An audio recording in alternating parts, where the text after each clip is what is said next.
Hello, everybody. How's everybody tonight? So glad to see you. Come on, give us some hearts, leave some comments, and join us. Last night we talked about slavery versus sonship. And tonight I want to continue a little bit on that and discuss sonship with a little deeper understanding and a little deeper meaning. Now, in the beginning, we talked yesterday about a slave is someone who does something in order to merit attention or merit love. And indeed, we were under the law. Under the law, we were slaves to the law. And so subsequently, uh, we did things that made us try to get God's attention. In other words, we did things to try to get Him to love us. And in reality, what we understand now is that He loves us in spite of ourselves. And so, uh, when we begin to talk about sonship, sonship really began uh, in the very beginning. It began in the garden. It began when uh, Adam and Eve were in the garden. They were the only humans, really, ever to be born uh, without the heart of an orphan. They were born with the heart of sons. And instead, they possessed a spirit that was one of sonship from the very beginning. But eventually, as we all know what happened, eventually they gave up being sons and exchanged it for the heart of an orphan. In other words, they chose to go their own way, separate from God. Now, the thing about having an orphan spirit is that it grows into strongholds.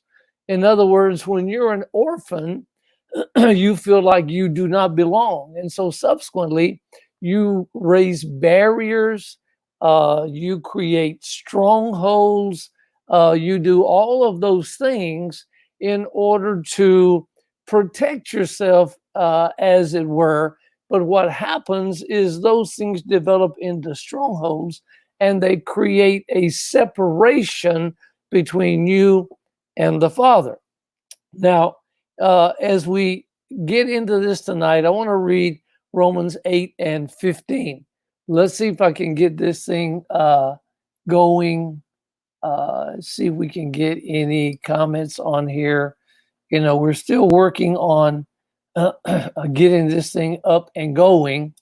And so, let's see, streaming this example, for example, comments shown on the screen. Okay, well, we're trying to get the comments going, but we can see them over here anyway. So let's read Romans 8:15. So you have not received a spirit that makes you fearful slaves. Instead, you received God's spirit when he adopted you as his own children. Now we call him Abba Father. Abba Father. And so subsequently, what we see then is in the Greek, what it means is that we receive a spirit of sonship, a spirit of sonship. And Abba is an Aramaic term for father. Now, some of the things that we know about uh, inheritance or things we know about how we become part of a family, you know, legal inheritance really refers to actual goods or properties that is received at the death of a family member.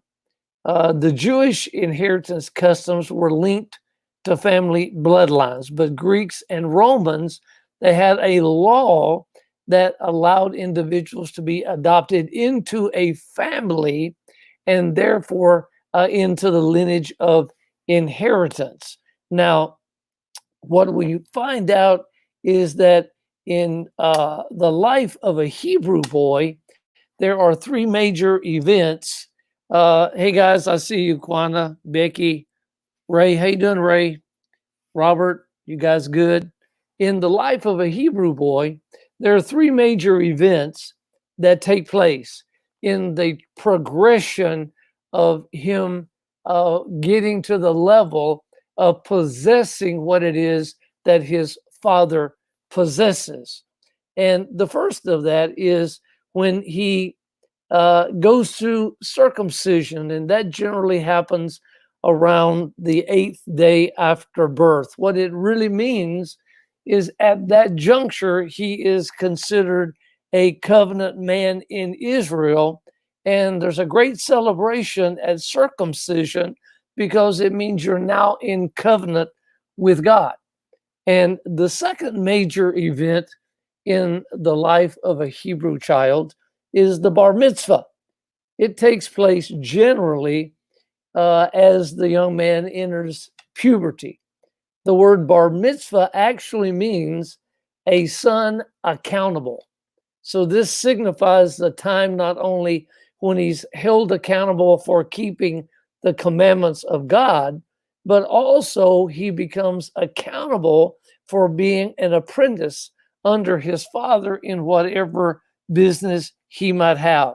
Now, if you remember, it was at about the age of 12 that Jesus gets lost. You remember? And his mother frantically is looking for him, and they can't find him anywhere. And then they find him at the temple going through and expounding on scriptures. And when they found him, the mother said to him, "Don't you know that we have been looking for you? Don't you know we have been worried about you?"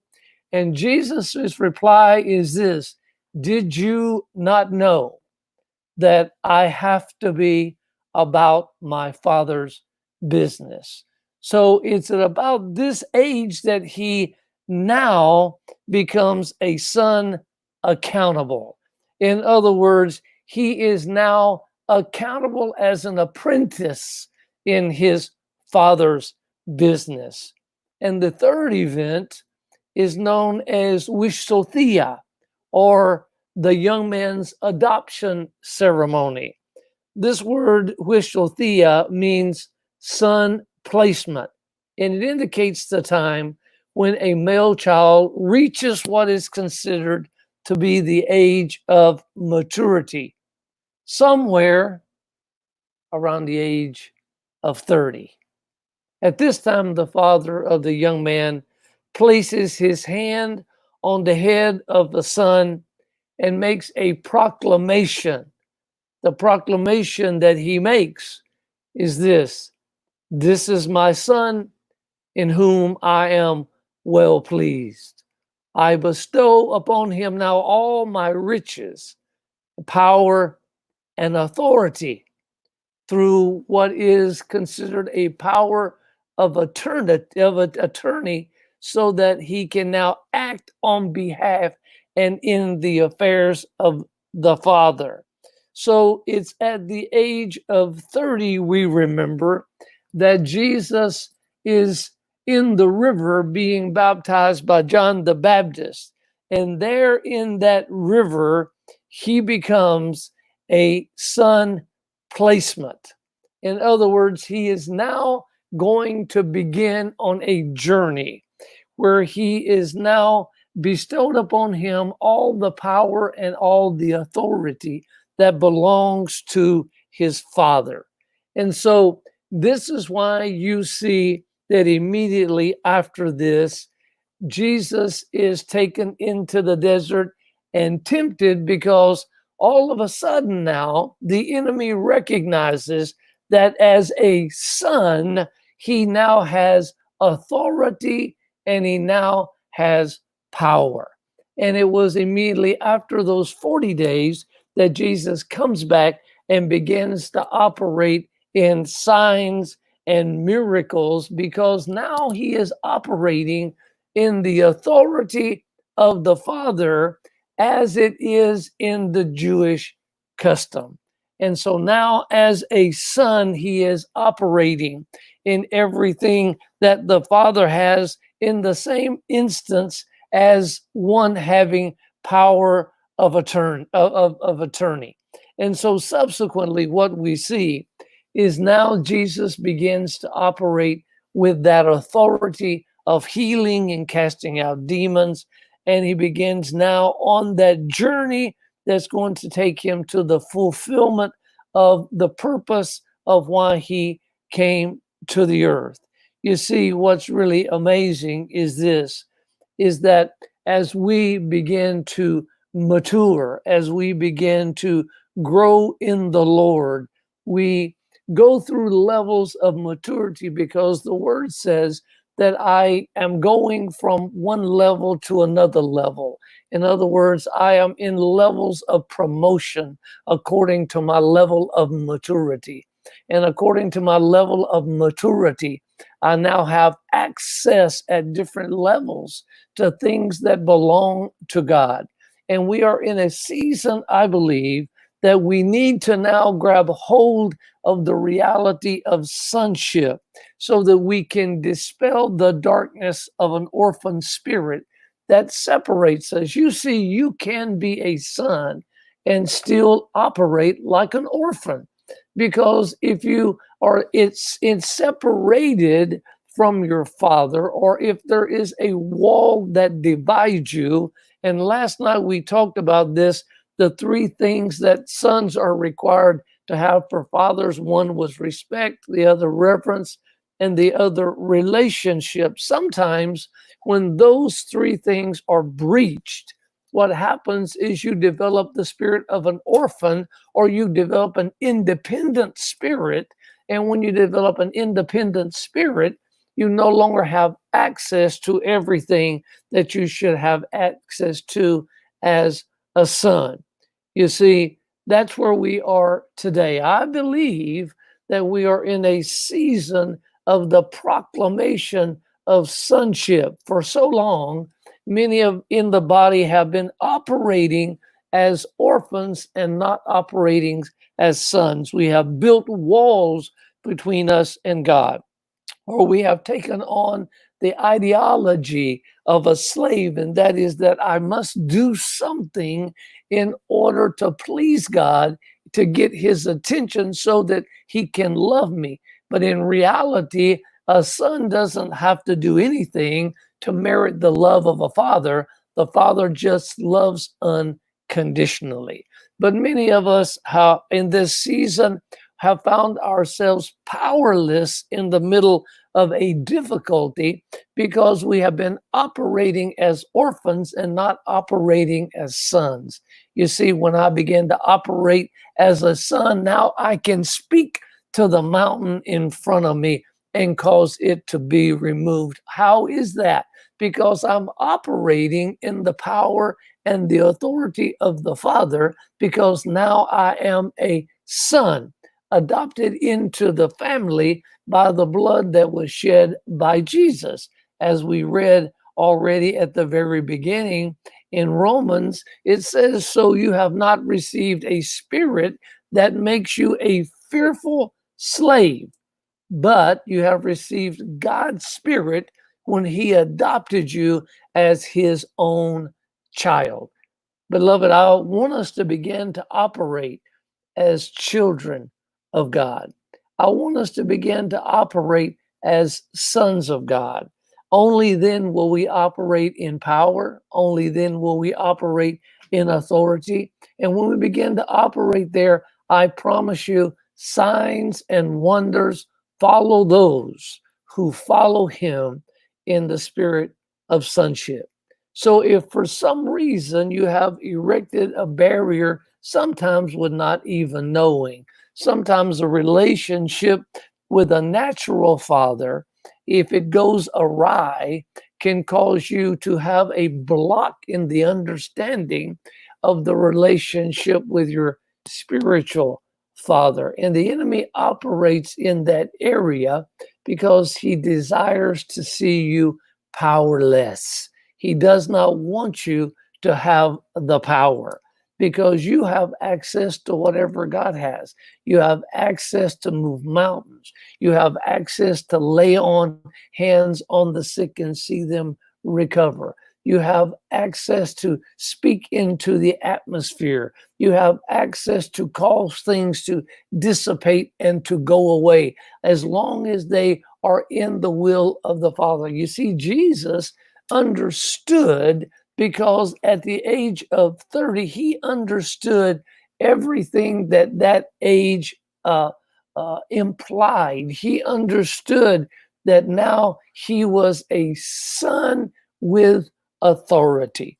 That's the reason he said, the thing that I do is this: I only do what my Father says do. Because if I am doing in accordance to his will, then I have access to all of his authority. You see, that's the reason he could raise Lazarus from the dead, because that was power that he operated in, and it was the will of the Father to have Lazarus raised from the dead, because it was Jesus's desire. And so Jesus then operated in the authority of his Father and caused death to leave and life to return. We are in those days, I believe, where revival is taking place now. And as we begin to understand our places as sons and daughters of God, we will emerge on the other side of this disturbance or this delay in time more powerful than we were before this ever happened, because it causes us now to begin to reflect on our relationship. It causes us now to begin to cause that relationship to become stronger, because we have a hunger for a closer relationship. And that relationship, we begin to find the Father's will in our life. Then we begin to do what he says do, and then we begin to say what he says that we have to say. You see, all power has been given to us. The Bible says that the same Spirit that raised Jesus from the dead resides on the inside of me. Why? Because I am a son of the Most High God. Aren't you glad that you're sons and daughters? Aren't you glad that in the middle of your situation, you can speak to that situation? Because it's with that authority that you can dispel fear. It's with that authority that you can cause mountains to move. And you see, we will get past this, what I call a delay in time, a delay in time for God to get us fully prepared for what is coming on the other side of this pandemic. This will end and the church will emerge powerful.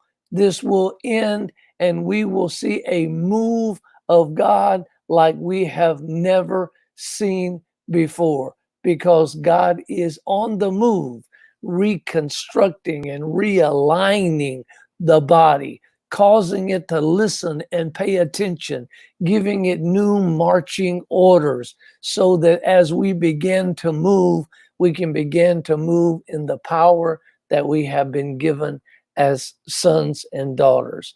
I'm so glad that you decided to come on and to join me tonight.